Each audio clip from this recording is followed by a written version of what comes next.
Inigo Pascual is so back with a new Kapatid serye.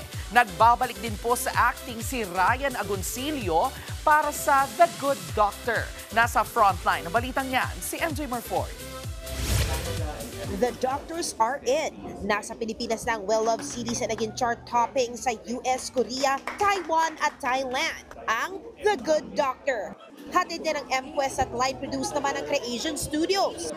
Star-studded ang cast top billed by Inigo Pascual.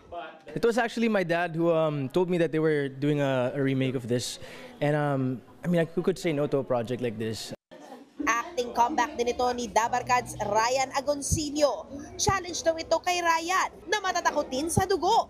Tinatanong namin si Direk, gaano ka-extreme ba yung mga kukunang eksena? Ang pinagkasunduan namin ni Inigo, we're gonna have to have a safe word or a safe action if we're about to faint, just so magsaluhan tayo. Tatalakayin sa Kapatid serye ang mga realidad sa health industry sa bansa. I'm excited for it dahil mas magiging Pinoy yung story. We're gonna add a lot of Filipino elements. This December na magsisimula ang production ng The Good Doctor. Abangan yan soon sa TV5. Kung may magsisimula, meron ding magtatapos.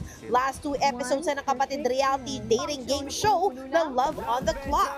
Magkakaalaman na kung sino sa daters ang match para sa isa't isa. But not without the drama.